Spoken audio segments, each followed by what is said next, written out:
Everyone loves a good villain, and the Final Fantasy series is not short on them. Feel my pain. Come, anima!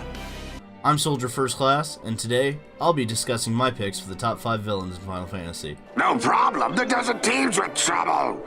For this list, I stuck to a 1 villain per game rule, and the main numbered entry titles in the series. Starting off this list is number 5, Garland / Chaos. A former knight of Cornelia Castle, Garland is the first named character in the entire Final Fantasy series. In an age in gaming where damsels in distress were commonplace, he is the villain on the end of that spectrum. Kidnapping the Princess Sarah, he takes her to the Chaos Shrine and holds her for ransom, but it wasn't until the 20th anniversary Ultimecia released that we find out why. She rejected his feelings for her, and this drives him mad. Garland kidnaps her and ransoms her in exchange for the kingdom. After suffering his first defeat at the hands of the player, Garland uses a newly formed Dark Crystal to travel back to the past. He sends the 4 Fiends of Chaos to the present, which creates a time loop allowing him to continue the cycle of time he's created. A cycle of battle without end. Wanting to destroy the player after they travel to the past, Garland eventually absorbs the power of the 4 Fiends of Chaos and becomes Chaos himself.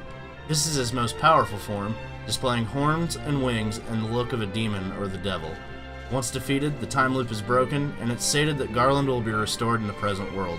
However, it's never known whether this is Garland of evil, or if he'll be restored to the knight that he once was. But I am Garland, I do not lose! Some villains are pure evil, some are tragically formed from youth. Entry number 4, Maester Seymour Guado. The product of a human-Guado relationship, Seymour's tragic backstory creates one of the most sadistic villains, but also one that could be sympathized with. His mother, sacrificing herself to become his final summoning to defeat the destructive creature Sin, Seymour's view on the world becomes twisted, and all his post-youth decisions are a result of this event. Spira is a land of suffering and sorrow caught in a spiral of death. Seymour has one goal in mind: become Sin and destroy the world, releasing the people of Spira from their pain and suffering. While he does sound like a psychopath, his story is tragic to an extent. Upon meeting the soul of his mother in Baj Temple, she explains that it's her fault that he has become the current Seymour, and that she wishes to stop Sin and his obsession with it. Destroy Sin, and my son's obsession with it. His own father suffered a terrible fate, as Seymour murders him as part of a plot to gain the Guado Maester's position. Seymour is one of the most resilient villains in all of Final Fantasy, to the extent that even death won't stop him. After dying in Macalania Temple by the party's hands, Seymour confronts the party 3 more times, becoming more monstrous with each form he takes on. Culminating in a final battle that sees Seymour sent to the afterlife, he ultimately suffers the fate he wished upon the people of Spira, his soul finally at peace. But even after I am gone, Spira's sorrow will prevail.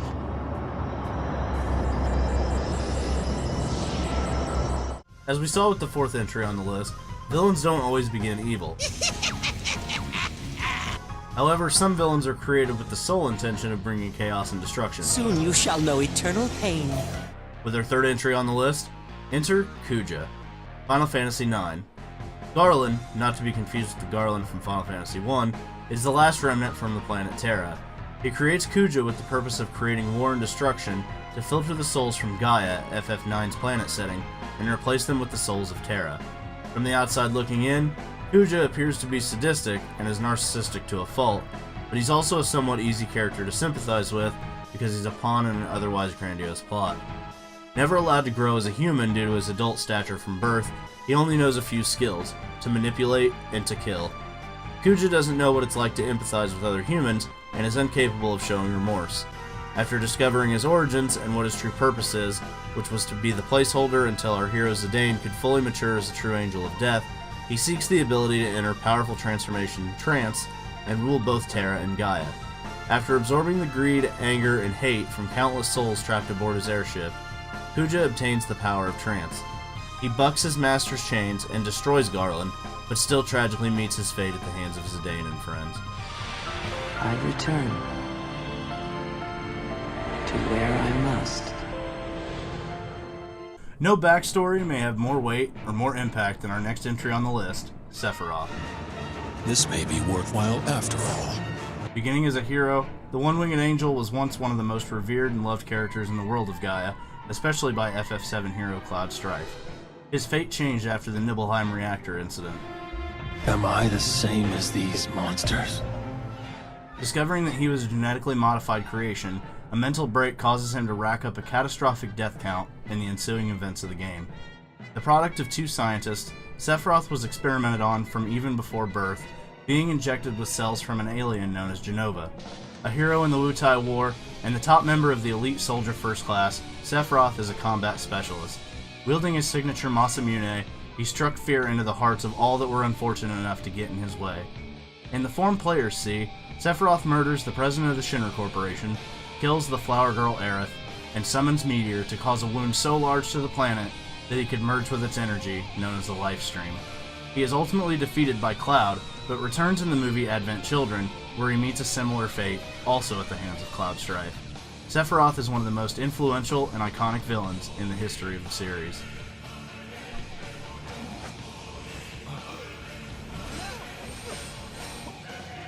Before we get to our final entry, here are some honorable mentions.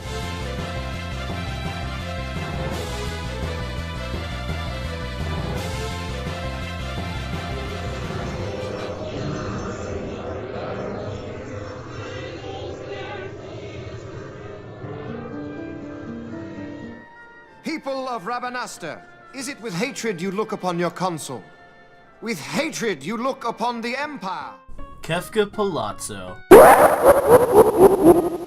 With his signature laugh, his willful destructiveness, and his disregard for human life, Kefka is one of the most successful and most powerful villains in Final Fantasy history.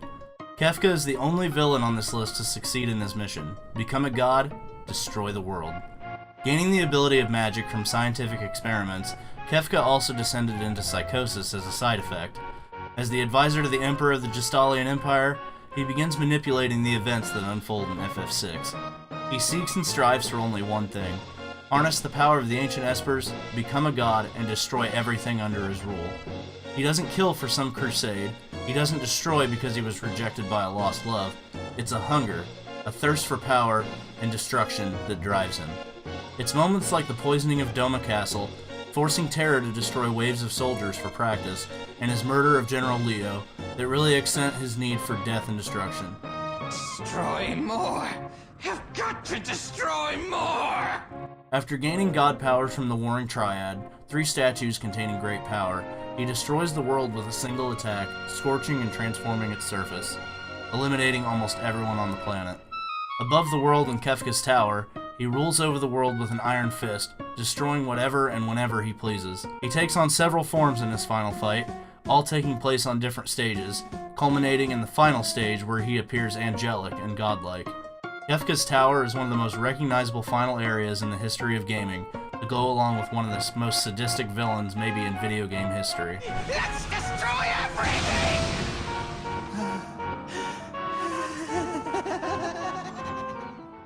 Did you enjoy this list? It's not bad, really, once you get used to it. Let me know in the comments section below who your favorite villain is. Leave a like on the video if you enjoyed the list, and for more top 5s, don't forget to subscribe and ring that notification bell to join the ranks of Soldier today. For everything Final Fantasy, this is Soldier First Class, and I'm on to the next mission. Thanks, guys.